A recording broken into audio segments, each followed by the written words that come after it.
Bonjour. En raison de la pandémie actuelle de la COVID-19, les pratiques courantes de notre unité ont été gravement perturbées. Le monde de la dentisterie a dû s'adapter et le changement le plus critique est sans aucun doute l'adaptation de notre équipement de protection individuelle durant la pandémie, comparativement aux précautions universelles lesquelles nous connaissons déjà tous très bien. Je suis le major Sylvain, parlant au nom du détachement dentaire de Borden. Ce vidéo est basé sur le webinaire qui a été présenté en anglais le 13 mai dernier. Nous aimerions partager l'expérience de notre détachement sur les adaptations nécessaires en lien avec les exigences de la pandémie. Tout notre personnel fournissant actuellement des soins dentaires doivent s'assurer qu'ils sont bien à l'aise avec les protocoles courants et l'équipement nécessaire pour minimiser le risque de transmission du virus. Nous reconnaissons que la plupart des informations qui vous seront présentées dans cette vidéo vous seront sûrement familières. La réalité de chaque détachement est également unique et différente. Nous considérons néanmoins qu'il s'agit d'une occasion d'échanger des informations, de partager nos expériences et de consolider toutes les leçons apprises au cours des 2 derniers mois. Il est important que nous demeurions flexibles et notre équipe est très ouverte aux recommandations et suggestions des autres détachements. Cette présentation n'a aucune présomption d'être une démonstration parfaite. Veuillez noter que nous utiliserons l'abréviation EPI pour l'équipement de protection individuelle. Comme vous pouvez le voir à l'écran, notre objectif aujourd'hui est de vous informer sur notre processus de gestion et de prise en charge des patients durant la situation et les conditions actuelles, et ce, du premier contact avec le patient, lors du triage, au traitement si nécessaire, et jusqu'au départ du patient en mettant l'accent sur les mesures de protection et les pratiques administratives que nous avons adoptées et adaptées depuis le début de la pandémie. Au détachement de Borden, le support dentaire consiste en rotation hebdomadaire de l'une de nos équipes en devoir, composée d'un capitaine officier dentaire et d'un technicien dentaire. L'équipe en devoir offre un service de support durant les heures régulières de travail au détachement durant une semaine. Nous continuons également de fournir un support dentaire en dehors des heures régulières de travail pour les situations d'urgence ou pour répondre à toute question provenant de nos patients. Et ce, 24 heures sur 24, 7 jours sur 7. Présentement, le nombre de patients nécessitant des traitements générant des arrêts au sol est minimal. Il est toutefois à noter que la plupart des étudiants qui composent la moitié de notre population de patients ne sont plus dans la région puisque les centres d'instruction ont cessé pour l'instant l'entraînement. Puisque les protocoles et les directives sont en constante évolution durant cette pandémie, l'équipe en devoir sortante informe l'équipe entrante des changements importants, des patients qui ont été traités au cours de leur semaine de garde et ceux qui ont besoin de suivi au détachement ou par téléphone. De plus, la nouvelle équipe en devoir se voit présenter une PowerPoint qui est à jour avec le commandant du détachement pour une revision des protocoles actuels et afin de s'assurer que l'équipe en devoir est confortable avec l'EPI et la prise en charge des patients. La plupart connaissent déjà très bien ce document qui est à l'écran. Dès le début de cette pandémie, le dentiste en chef, le colonel Picard, a fourni une directive claire aux fournisseurs du Corps dentaire royal canadien sur les affections dentaires que nous devions considérer comme critiques, urgentes ou non urgentes, dans le cadre des efforts visant à ralentir la propagation de la COVID-19. L'annexe B est illustrée ici à l'écran. Cette directive nous guide sur le triage dentaire par téléphone et ainsi qu'à l'évaluation du risque que représente le patient pour la transmission de la COVID-19. Ainsi, le dentiste déterminera si le patient peut être traité dans notre clinique, référé à nos collègues de la clinique médicale, référé à une clinique dentaire externe civile, de déterminer si la situation est à haut risque ou à faible risque et si traitement nécessaire, utiliser l'EPI adéquat. Vous avez probablement remarqué que cette annexe est légèrement modifiée par rapport à celle de la directive initiale.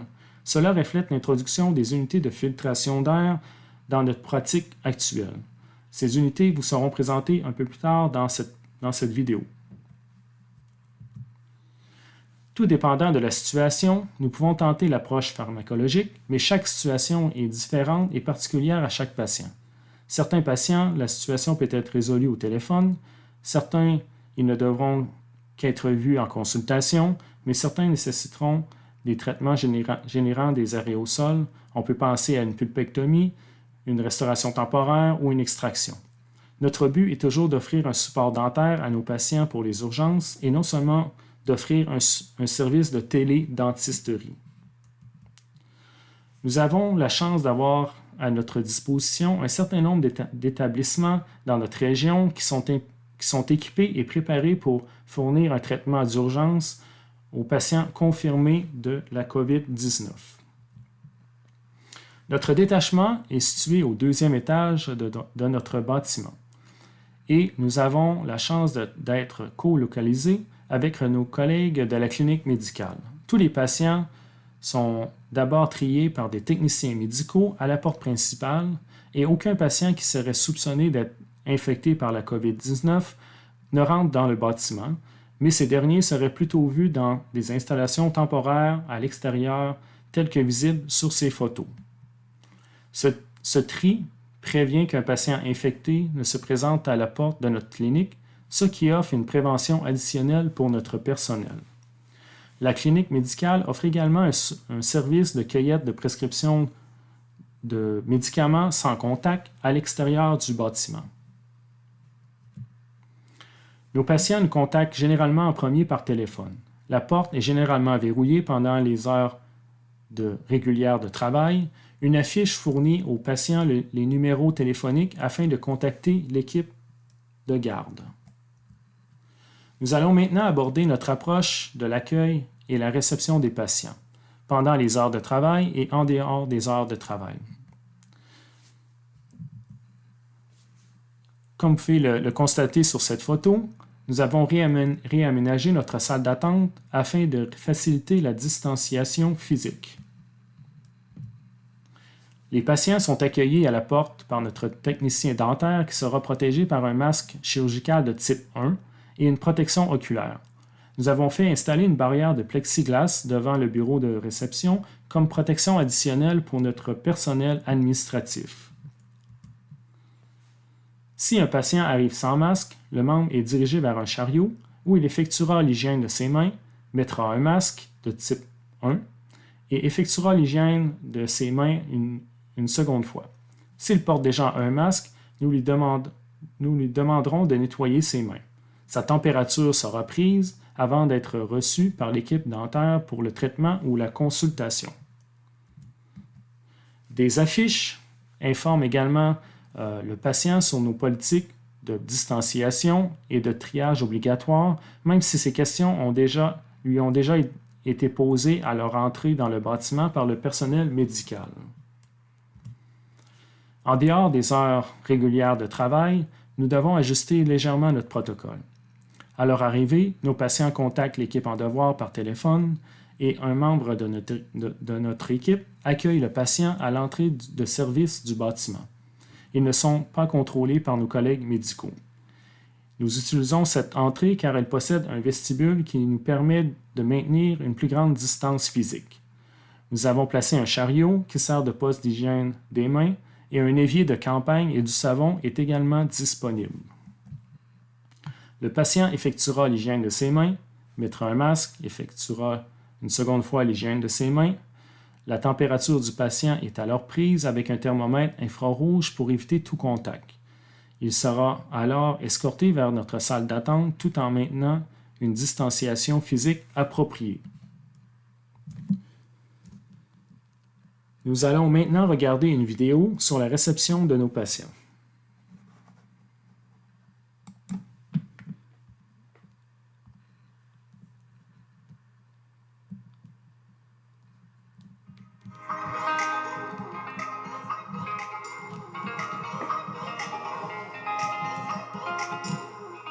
Ici, on peut voir le protocole de réception des patients durant les heures régulières de travail.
Nous voyons maintenant le protocole de réception des patients en dehors des heures régulières de travail.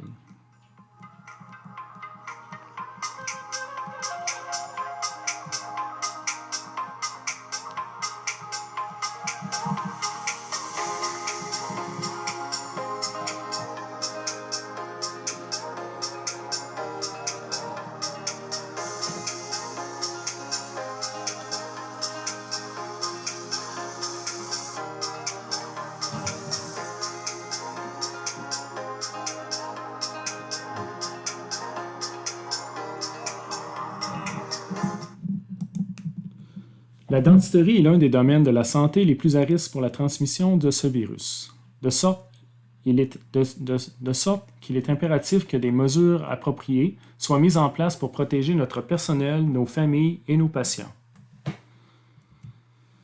Conformément à la directive du dentiste en chef, nous sélectionnerons notre pays en fonction que la situation soit à haut risque ou à faible risque de transmission de la COVID. La génération de particules d'aréosol pendant la procédure et le risque que le patient ait été exposé à la COVID-19 sont des facteurs critiques dans la sélection de l'EPI requis. Nous avons disposé l'EPI dans une salle opératoire dédiée où les articles sont placés dans l'ordre dans lequel ils se doivent d'être revêtus.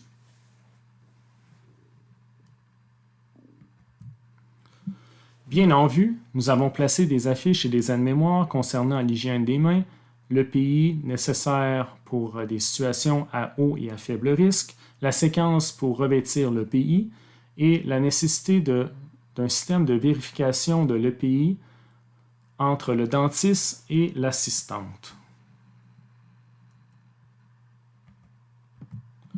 Le détachement dentaire de Borden est équipé de chacun des articles d'EPI suivants: désinfectant pour les mains à base d'alcool, des couvre-chaussures chirurgicaux, des blouses chirurgicales de niveau 1 et 2 pour les procédures à faible risque, de niveau 3 ou 4 pour les procédures à haut risque, des masques de niveau 3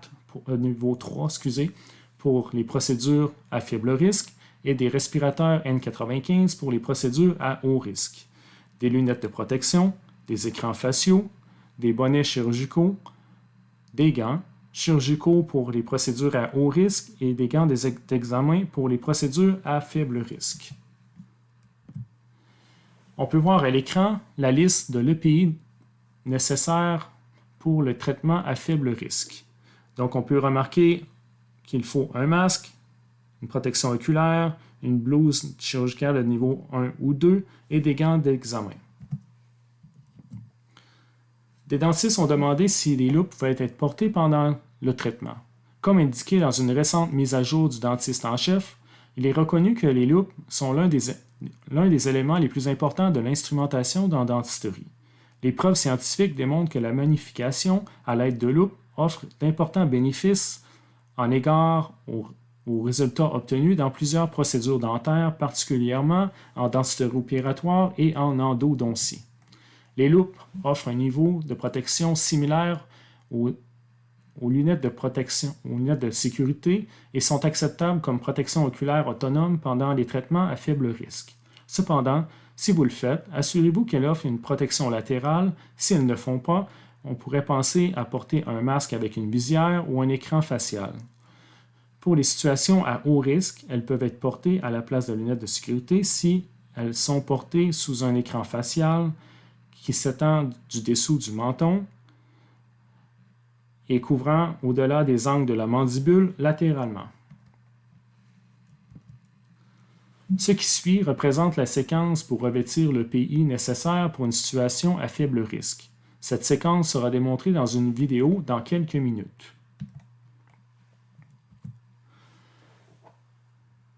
À l'écran, on peut voir l'EPI nécessaire pour les situations à haut risque. Les précautions supplémentaires comprennent l'exigence d'un respirateur N95, des couvre-chaussures chirurgicales, d'un écran facial, d'un bonnet chirurgical, d'une blouse chirurgicale de type 3 ou 4 et des gants chirurgicaux. Ceci représente la séquence de mise en place d'un EPI pour une situation à haut risque, qui sera démontrée très prochainement dans une vidéo. Le respirateur N95 n'est pas simplement qu'un autre masque. Les utilisateurs doivent être convenablement testés pour la taille appropriée pour un modèle de respirateur N95 en particulier. Nous avons la chance au détachement de Borden que tout notre personnel militaire porte la même taille de masque. Le respirateur N95 se place sur le nez et jusqu'au sous le menton, en fixant les sangles tels que visibles sur cette photo. Veuillez noter que les sangles ne se croisent pas. Il se doit d'être moulé au niveau du nez et après avoir placé, nous devons effectuer une vérification d'étanchéité. Lorsque vous effectuez la vérification d'étanchéité, vous ne devez ressentir aucune fuite autour du masque et autour du nez. Maintenant, regardons une vidéo démontrant comment revêtir l'EPI pour une situation à faible et à haut risque.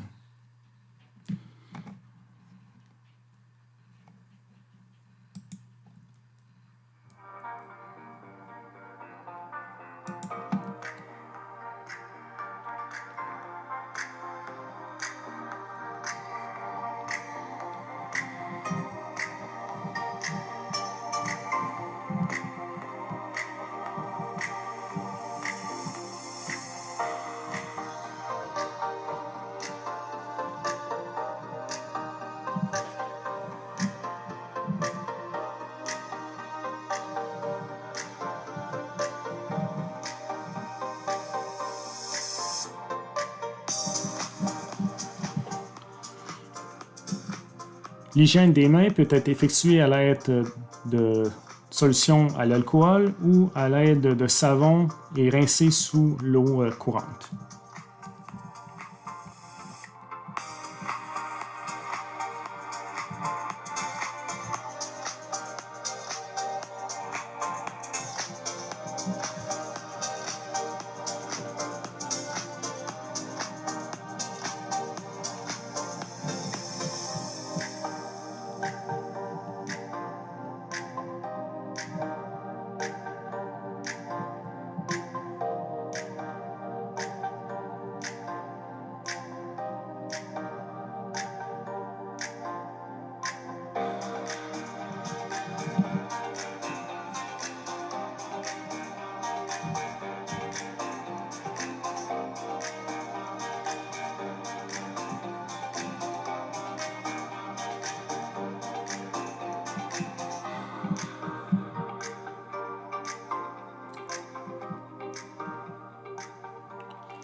Nous mettons beaucoup d'emphase sur la vérification du revêtement de l'EPI entre le dentiste et l'assistante pour s'assurer que tout est bien placé.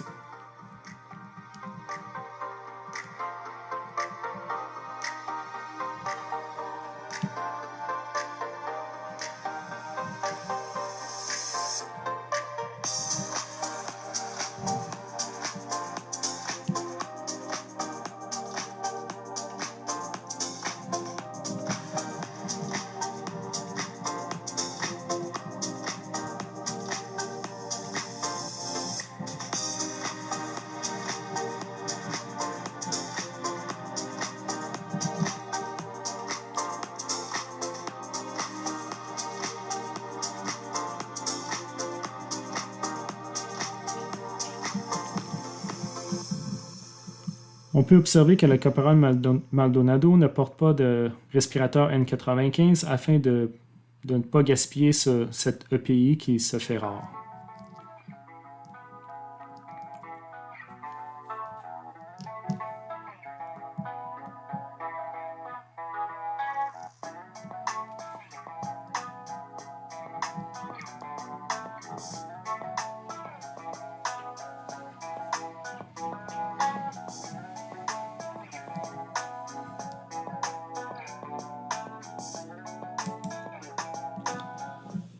Nous allons maintenant passer en revue le processus de retrait de votre pays une fois le traitement terminé. Cette étape ne doit jamais être prise à la légère car le risque de contamination est ici à son plus élevé. Plusieurs séquences existent et sont acceptables. Nous allons démontrer qu'une seule de ces approches. Au détachement dentaire de Borden, nous avons choisi d'enseigner à tous nos équipes dentaires une approche unique car il est plus facile pour les individus d'apprendre une seule méthode et de l'utiliser de manière efficace. Quelle que soit l'approche choisie, il est essentiel d'éviter le contact avec toutes les surfaces contaminées, soit les vêtements de protection, la peau, et éviter tout mouvement rapide ou l'agitation des EPI, en particulier la blouse chirurgicale, pendant le retrait, pour réduire la dispersion des particules virales en suspension. Tout d'abord, nous devons retirer les couvre-chaussures. Nous les jetons immédiatement. Ensuite, avec les mains gantées et en touchant les surfaces externes de la blouse chirurgicale, nous devons la tirer dessus vers l'avant pour rompre les attaches et replier la blouse sur elle-même en la roulant en boule. En enlevant la blouse, retirez les gants en portant une attention de ne pas toucher les surfaces externes de la blouse et des gants avec les mains nues. Jetez immédiatement le tout et ensuite effectuez l'hygiène des mains. Au besoin, enlevez l'écran facial en la saisissant par ses aspects latéraux et la jetez immédiatement si non réutilisable, sinon la déposer sur le comptoir pour être désinfectée plus tard. Ensuite, effectuez l'hygiène des mains. Au besoin, retirez le bonnet chirurgical en le saisissant par la partie arrière et en tirant vers l'avant de la tête et le jetez immédiatement. Effectuez l'hygiène des mains à nouveau. Sortez de la salle opératoire, fermez la porte, une poubelle directement à l'extérieur de celle-ci ainsi que du matériel pour l'hygiène des mains devrait s'y trouver. Premièrement, effectuez encore l'hygiène des mains. Enlevez les lunettes de protection en les saisissant par les séquences latérales et en faisant attention à ne pas toucher la peau du visage. Placez les lunettes de protection dans un bac pour sa désinfection plus tard. Enlevez le respirateur N95 ou le masque. Pour retirer le respirateur N95, nous devons commencer par l'élastique du bas, ensuite celle du haut. Tout en penchant la tête vers l'avant, retirez-la sans toucher le devant du masque. Le jetez immédiatement. Et pour une dernière fois, lavez ses mains.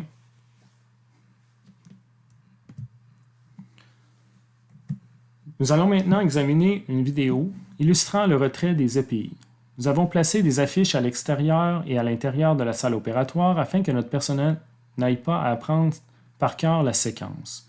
Un point crucial est l'hygiène des mains après avoir retiré chacune des pièces de notre EPI.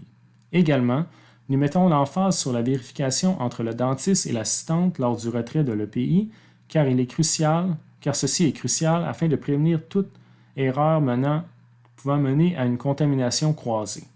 Veuillez noter que le capitaine Lee touchera le masque lorsqu'il le retire, mais nous n'avons pas refait la vidéo pour des raisons d'économie d'EPI.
Nous avons la chance, au détachement de Borden, de disposer de 2 salles opératoires fermées par une porte. Cela nous permet de traiter les patients à faible et à haut risque dans des environnements fermés.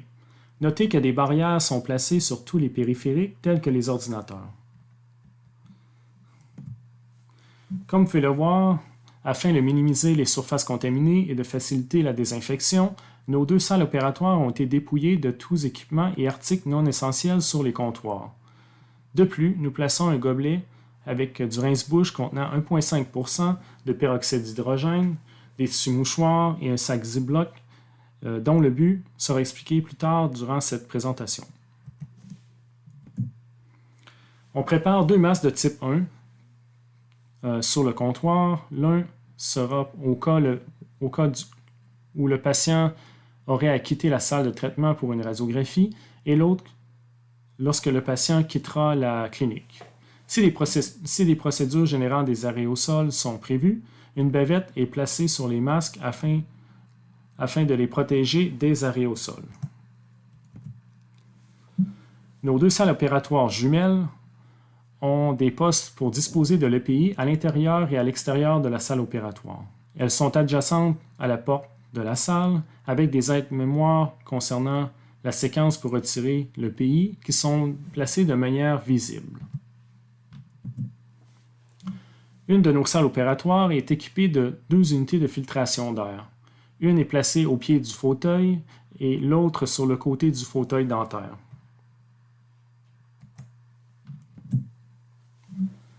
Si les procédures de génération d'aérosols sont en cours, la fiche de gauche est placée sur la porte. Une fois terminée, la fiche de droite est placée et indique quand la pièce pourra être désinfectée sécuritairement. En ce qui concerne les unités de filtration d'air mentionnées précédemment, le détachement de Borden est l'un des 5 détachements actuellement équipés de ces unités, qui servent à réduire la concentration des particules en suspension dans l'air. Il faut souligner que malgré la présence de ces unités de filtration d'air, nous continuons d'éviter la génération d'aérosols lorsque cela est possible conformément à la directive du dentiste en chef. Les unités de filtration d'air sont constituées d'une unité à capturer les particules à proximité de la source, c'est-à-dire la bouche du patient, tandis qu'une unité plus petite sert pour filtrer l'air de la salle opératoire à l'aide de filtres EPA.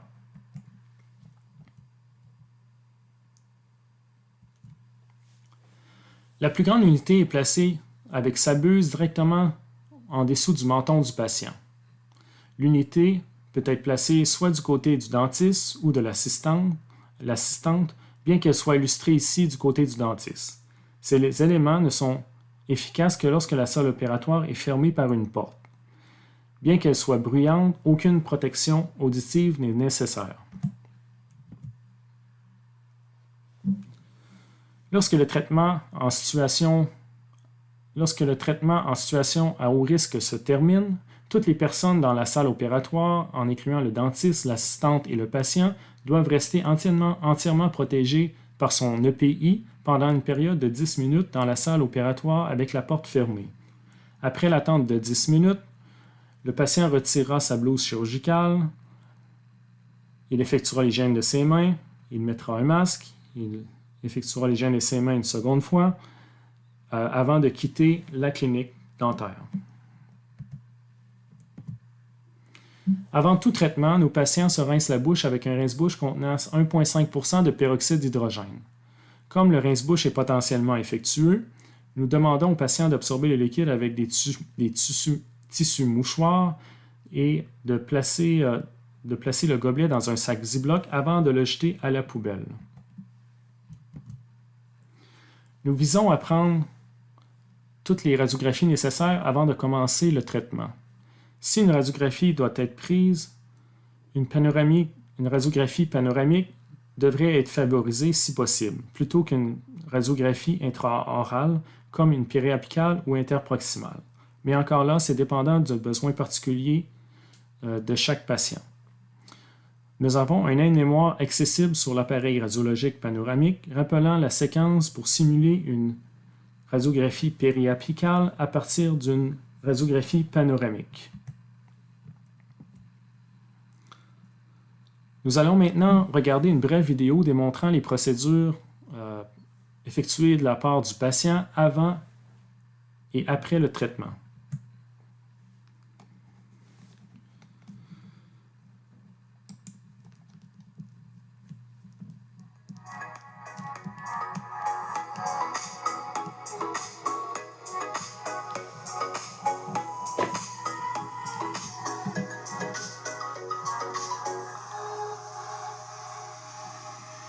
Donc, pour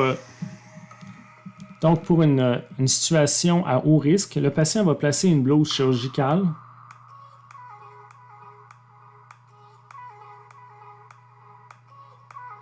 retirer son masque, rincer sa bouche pendant 1 minute,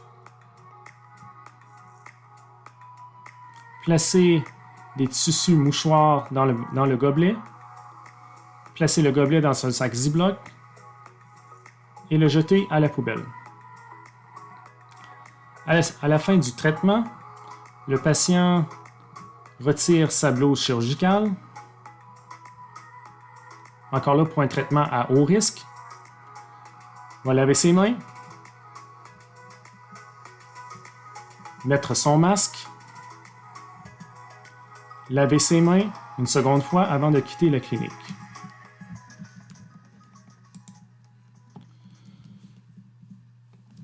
Après une situation à haut risque, voici les considérations pour la désinfection et la stérilisation. Lorsqu'une unité de filtration d'air a été utilisée, 30 minutes doivent s'écouler avant d'entreprendre la désinfection et la stérilisation. Cela comprend la période d'attente de 10 minutes post-traitement avec le patient dans la salle opératoire. 3 heures devraient s'écouler en l'absence d'une unité de filtration d'air. Si vous devez attendre la période de 3 heures, les articles doivent être pulvérisés avec un spray enzymatique.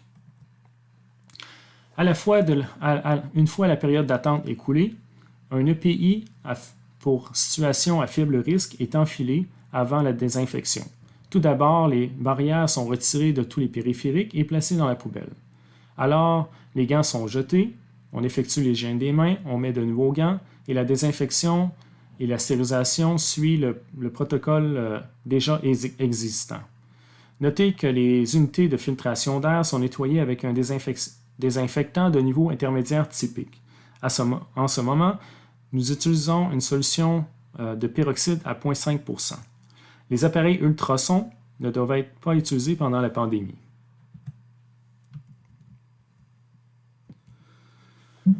Et pour conclure, voici quelques points administratifs. Nous rappelons à nos officiers en devoir qu'ils doivent inscrire toutes les interactions par téléphone ou en personne avec les patients dans le SISFC, ainsi que les résultats des questions de dépistage de la COVID soient notés dans le dossier du patient et que les codes d'INTAIS soient entrés également.